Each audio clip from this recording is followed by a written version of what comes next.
पिछले लेक्चर में अपन आर्थिक प्रणाली के कार्यों के बारे में बात करना चाह रहे थे। आर्थिक प्रणाली के कार्यों में प्रथम है क्या उत्पादन किया जाए, वो कितना उत्पादन किया जाए, क्या उत्पादन करना है, कितना उत्पादन करना है।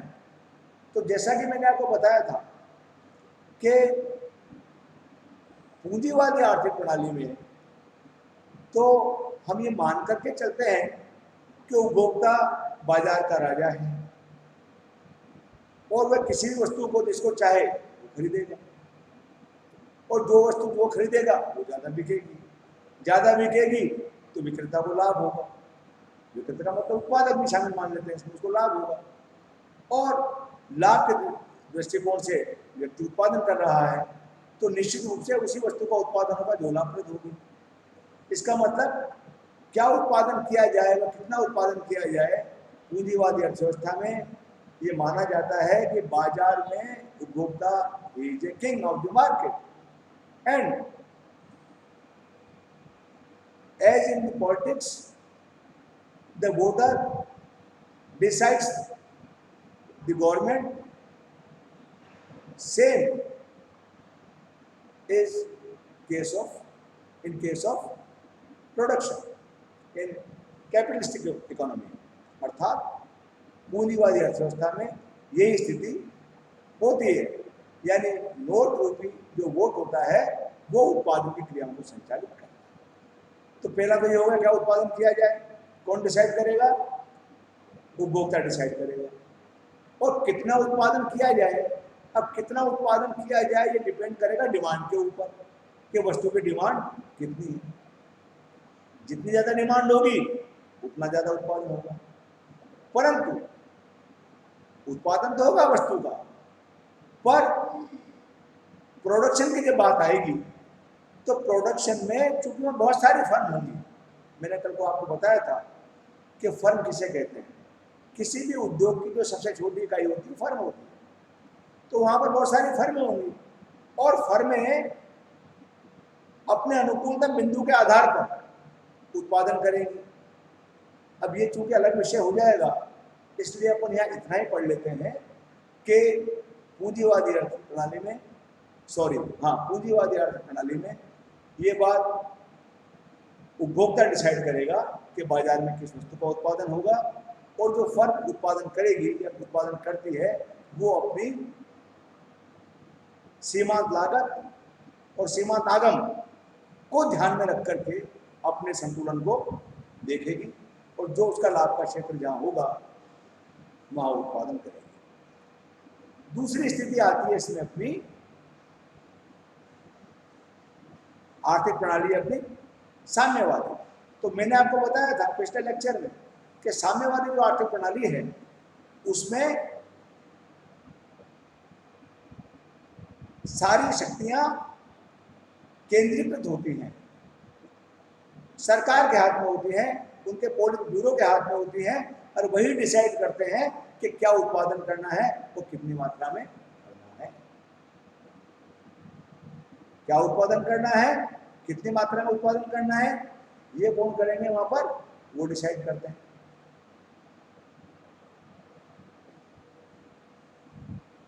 तो दोनों बातें आपको समझ में आ गई कि पूंजीवादी में तो स्वतंत्रता है और वहां पर निर्देशन है। अब तीसरी हो गई अपनी मिश्रित अर्थव्यवस्था, और मैंने आपको कहा कि इसमें दोनों स्थितियां हैं कि क्या उत्पादन और कितना उत्पादन। तो हमने माना कि हमने भी हमारे देश में जब हम अपने देश की बात कर रहे हैं कि 1991 के बाद में उदारीकरण की नीतियां अपना ली, तो निश्चित रूप से हमने भी पूंजीवादी विचारधारा के समान ये मान लिया कि उपभोक्ता ये डिसाइड करेगा कि कौन कितना उत्पादन करेगा और क्या उत्पादन होगा। तो ये तो पहला प्रश्न का उत्तर हुआ, क्या उत्पादन किया जाए और कितना उत्पादन किया जाए।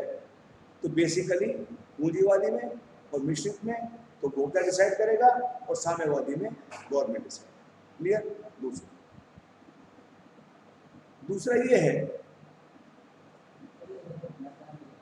अच्छा अरे यार बहुत अच्छा। दूसरा दूसरा है उत्पादन कैसे किया जाए अथवा संगठन क्या हो। उत्पादन कैसे किया जाए अथवा संगठन क्या हो। अब उत्पादन कैसे किया जाए, ये एक बड़ा विचारणीय प्रश्न है। उत्पादन कैसे किया जाए, यहां पर आप देखेंगे तो किसी भी वस्तु अथवा सेवा का उत्पादन करने की हम बात करें, वस्तु की या सेवा की, तो दो प्रकार की टेक्निक हैं। एक श्रम प्रधान तकनीक है, एक पूंजी प्रधान तकनीक है। दोनों के अपने अपने लाभ दोष हैं। श्रम प्रधान तकनीक श्रमिकों के दृष्टिकोण से ज्यादा हेल्पफुल है, रोजगार जनरेट करती है और मानवीय पक्ष की पक्षधर है।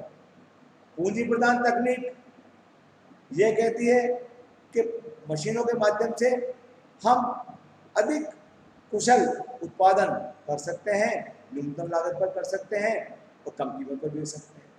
दोनों के अपने अपने तर्क हैं, परंतु मेरा यह मानना है कि हमें यह नहीं भूलना चाहिए कि यदि हमने श्रमिकों को रोजगार नहीं दिया और उनके हिस्से का अधिकांश काम यदि हमने मशीनों से करवाया, तो निश्चित रूप से उसकी परिणति ये होगी कि जब श्रमिक के पास में जो कि उत्पादन का एक साधन भी है, आय का साधन नहीं होगा, तो उस उत्पाद को खरीदने वाला भी कोई नहीं होगा। तो मेरा यहाँ पर ये मानना है कि हमें ऐसे क्षेत्र चुन लेने चाहिए कि जहां पर श्रम प्रधान तकनीक के द्वारा हम उत्पादन करने में सक्षम हो। भले ही मैं कहूँगा व्यक्तिगत रूप से कि वहां पर हमारी लागत मामूली ज़्यादा आ जाए, तो भी हमें उसको उससे ही पूरा करना चाहिए, क्योंकि यही एक दूरदर्शितापूर्ण निर्णय हो सकता है। निश्चित रूप से कालांतर में ये मान के चलिए कि आज का श्रमिक हो सकता है मशीनों के बराबर श्रेष्ठ उत्पादन नहीं कर पाता हो, उसके बराबर स्टैंडर्ड उत्पादन नहीं कर पाता हो, उसके द्वारा किया गया उत्पादन गुणवत्ता की दृष्टि से उतना श्रेष्ठ नहीं हो। परंतु मेरा यह मानना है कि धीरे धीरे एक स्थिति ऐसी आएगी कि श्रमिक श्रम विभाजन और विशिष्टीकरण के गुणों को अपने अंदर विकसित करेगा और उसके द्वारा कुछ नई रीतियां और नई विधियां जनरेट की जाएंगी जो कालांतर में हमारे लिए ज़्यादा हेल्पफुल है। कई सारी योजनाएं जो हम चलाते हैं, क्या उनमें हमारा आर्थिक खर्चा नहीं होता? आज हम ग्रामीण क्षेत्र में रोजगार के लिए बहुत सारी योजनाएं चलाते हैं। सोशल इंफ्रास्ट्रक्चर डेवलपमेंट की बात करते हैं, निश्चित से। तो हम इसको यही मान लें, स्मॉल स्केल इंडस्ट्री, सॉरी इसको श्रम प्रधान तकनीक को। और मैं आपसे कहूं कि जो एसएसआई सेक्टर है, स्मॉल इंडस्ट्री सेक्टर है, जिसके ऊपर सरकार ने भी बहुत ज़्यादा स्ट्रेस दिया है, उसको फोकस किया है, उसको बढ़त प्रदान करने का प्रयास किया है, वो यही तो है। हम यदि उन साधनों को एसएसआई क्षेत्र में इन्वेस्ट कर दें तो दोहरा फायदा होगा कि हमारे जो श्रमिक वहाँ पर मनरेगा में वगैरह में कार्य कर रहे हैं और वहाँ पर उनको वर्ष में साल में मान लो 100 दिन का रोजगार मिलता है, यहाँ पर उनको वर्ष पर्यंत रोजगार मिलेगा, बेरोजगारी का समाधान होगा और परिवार अधिक समृद्धशाली और आर्थिक रूप से आत्मनिर्भर होंगे। अब थर्ड पॉइंट जो है आर्थिक प्रणाली का, वो एक उत्पादन का वितरण किस प्रकार किया है। उत्पादन का वितरण हमने दो बिंदु डिस्कस किए, क्या उत्पादन किया जाए, हमने ये भी डिस्कस किया कैसे उत्पादन किया जाए। अब तीसरी बात आती है, एक आर्थिक प्रणाली की केंद्रीकृत समस्या है कि उत्पादन का वितरण कैसे हो। आपको ये पता होना चाहिए कि उत्पादन के बेसिकली 5 साधन माने जाते हैं अर्थशास्त्र में। कौन कौन से? नंबर 1 भूमि, पूंजी, श्रम, संगठन और साहस। वैसे मूलतः तो 2 ही साधनों को मानते हैं, भूमि को और श्रम को, परंतु आधुनिक अर्थशास्त्री ये कहते हैं कि उत्पादन के 5 साधन हैं: भूमि, पूंजी, श्रम, संगठन और साहस। और ये पांचों साधन मिलकर के जो सामूहिक उत्पादन करते हैं उसका वितरण भी इन्हीं में होता है। भूमि के बदले में हम लगान देते हैं, श्रम के बदले में मजदूरी देते हैं, पूंजी के प्रयोग की कीमत ब्याज है। अब रह गया संगठन और साहस, उसको हम साहसी का पुरस्कार मान लेते हैं, उसको हम लाभ के रूप में मानते हैं, जो बचा हुआ अवशिष्ट होता है। ये हो गया विभाजन। अब सवाल ये है, समस्या ये है कि ये विभाजन किस तरीके से हो, यानी हमारी जो सामूहिक राष्ट्रीय आय है, जो उत्पत्ति के साधनों ने प्रोड्यूस की है, उसका समाज में उत्पादन के साधनों के जो स्वामी हैं, जो सप्लायर हैं, उनके बीच में विभाजन कैसे किया जा सकता। तो यहाँ पर भी राजनीतिक दर्शन की बात आएगी कि पूंजीवादी अर्थव्यवस्था में तो ठीक है साहब, जिसके पास जितने साधन होंगे उतने साधन ले जाए, जिसके पास में जितने आर्थिक साधन होंगे वो राष्ट्रीय आय में से उतना ज्यादा हिस्सा अपना दे जाए, नो डाउट। परंतु वितरण की सबसे बड़ी समस्या ये है कि इसके मानवीय पहलू को प्रोत्साहन पहलू के साथ कैसे समायोजित किया जाए। वितरण की सबसे बड़ी समस्या क्या है कि एक तरफ तो मानवीय पहलू है, एक तरफ प्रोत्साहन पहलू है, इन दोनों में सामंजस्य कैसे बना के रखा जाए, ये सबसे बड़ी समस्या है। और हमारे यहाँ पर जो हम ये कहें कि प्रजातांत्रिक मिश्रित आर्थिक प्रणाली है, उसमें हम यही देखते हैं कि सरकार समाज में वितरण के लिए राजकोषीय नीति का सहारा लेती है। सरकार समाज में वितरण के क्षेत्र में राजकोषीय नीति का सहारा लेती है और धनिकों पर कर लगाकर उसको जनसाधारण की भलाई के लिए खर्च कर कंपनसेट करने का प्रयास करती है। वितरण की समस्या क्या है? वितरण की समस्या ये है कि वितरण के प्रोत्साहन पहलू को मानवीय पहलू से कैसे कोरिलेट किया जाए। तो पूंजीवादी दर्शन में तो ऐसा कोई विचार में होता नहीं है। आर्थिक क्षेत्र में स्वतंत्रता है, जो जितना आर्थिक साधनों का स्वामी होगा उतना वो ले जाएगा। हमने इसका एक रास्ता निकाला, राजकोषीय नीति के माध्यम से हमारी सरकार धनिकों पर कर लगा करके समाज में जो नीडी हैं, जो साधनहीन हैं, वहाँ उसको खर्च करती है और इंफ्रास्ट्रक्चर भी हमारी सरकार अपने स्तर पर विकसित करती है, उसके लिए भी वहीं से पैसा निकल करता है। नेक्स्ट आर्थिक प्रणाली के कार्यों में अति अल्पकाल में राष्ट्रीय व्यवस्था। अति अल्पकाल में राष्ट्रीय व्यवस्था।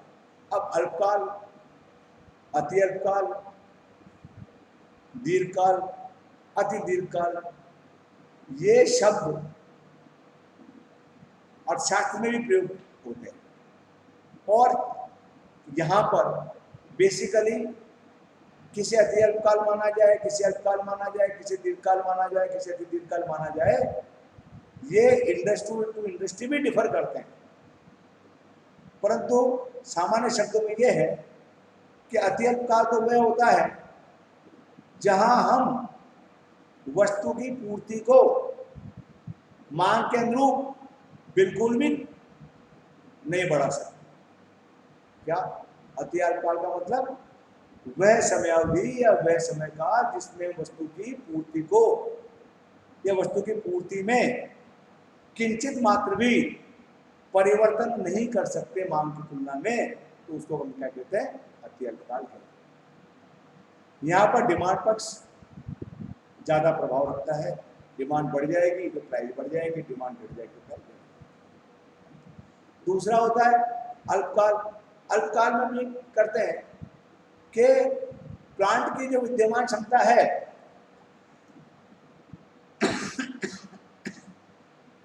प्लांट की जो विद्यमान क्षमता है उस सीमा तक हम उत्पादन को बढ़ा सकते हैं। अर्थात डिमांड बढ़ी तो हमारी जो प्लांट की सीमा है, जो इंस्टॉल्ड कैपेसिटी है, उस सीमा तक पूर्ति को बढ़ा सकते हैं। अर्थात अल्पकाल में पूर्ति में थोड़ा बहुत परिवर्तन करना संभव होता है, परंतु यहाँ पर भी मांग पक्ष का ही प्रभाव अधिक रहता है, परंतु उतना नहीं जितना कि अति अल्पकाल में, क्योंकि अति अल्पकाल में तो पूर्ति में बिल्कुल ही परिवर्तन करना संभव नहीं है और यहाँ पर थोड़ा बहुत घटाया बढ़ाया संभव होता है।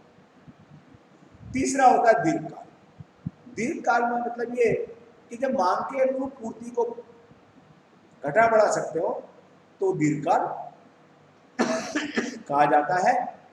और यहाँ पर ये माना जाता है कि दीर्घकाल में उत्पत्ति के सभी साधन में परिवर्तन किया जाना संभव है। कोई भी साधन स्थिर नहीं होता, सभी साधन परिवर्तनशील होते हैं और यहाँ पर पैमाने के प्रतिफल लागू होते हैं। अल्पकाल में उत्पत्ति के नियम लागू होते हैं, इसके बारे में बाद में चर्चा करेंगे अपन। और चौथा होता है अति दीर्घकाल। अति दीर्घकाल बहुत लंबी समयावधि होती है, उसका अर्थशास्त्र के दृष्टिकोण से बहुत विशेष महत्व इसलिए नहीं है कि वहां पर उत्पादन के क्षेत्र में भी और उपभोग के क्षेत्र में भी बहुत सारे चेंजेस आ जाते हैं। उपभोक्ताओं की आदतें बदल जाती हैं, उन फैशन बदल जाता है, रीति रिवाज बदल जाते हैं, हैबिट चेंज हो जाती है और उत्पादन की भी आर्थिक प्रणालियां, उत्पादन की प्रणालियां बदल जाती हैं, साधन बदल जाते हैं, तो उसका कोई विशेष महत्व हम नहीं मानते। अब यहाँ पर ये कि आर्थिक प्रणाली के बारे में हमने कहा, थोड़ा देख लेता हूँ। अति अल्पकाल में राष्ट्रीय व्यवस्था। राशनिंग क्यों? राशनिंग इसलिए कि यदि हमने विशुद्ध रूप से पूंजीवादी सिद्धांतों का प्रयोग किया तो जिनके पास साधन है वो उत्पादन करेंगे और जिनके पास साधन है वो उसको परचेज करेंगे। That's all. एक तरफ आवश्यकताओं की इच्छानुसार पूर्ति हो जाएगी और एक तरफ लाभ मिल जाएगा। परंतु भारत जैसे देश में हमने क्या किया कि जहां ऐसा देखा कि शॉर्टेज की संभावना है और यदि उसको निजी क्षेत्र के रूप में, निजी क्षेत्र में खुला छोड़ दें, स्वतंत्र कर दें, तो वहां पर उपभोक्ताओं का शोषण होने की संभावना है। तो सरकार क्या करती है कि राशनिंग कंसेप्ट को लागू करती है। राशनिंग का मतलब हम उपभोग की एक अधिकतम सीमा को भी अल्पकाल में फिक्स कर देते हैं कि जो वस्तु स्टेयर है, जो वस्तु कम मात्रा में है या जिसका उत्पादन फिलहाल कम हो रहा है, तो हम उसको क्या करते हैं कि उसकी सीलिंग फिक्स कर देते हैं।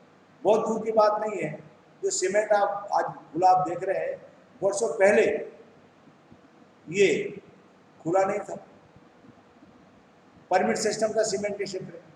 जिस चीनी को आज आप ओपन मार्केट में खुला देख रहे हैं, ये चीनी भी पहले कंट्रोल में राष्ट्र में मिला करती थी, हमारे पास इतना प्रोडक्शन नहीं होता। तो आर्थिक प्रणाली में के कार्यों में ये भी है कि उत्पादन के साथ साथ हमें ये देखना पड़ता है कि अति अल्पकाल में हमें राष्ट्रीय व्यवस्था को भी अंगीकार करना पड़ेगा। उसका हमारा उद्देश्य केवल ये होता है कि लोगों का शोषण नहीं हो, खास करके उनका हु हैव नॉट, यानी जिनके पास आर्थिक साधन नहीं है उनका शोषण नहीं। सरकार इस बात का विशेषता ध्यान रखती है।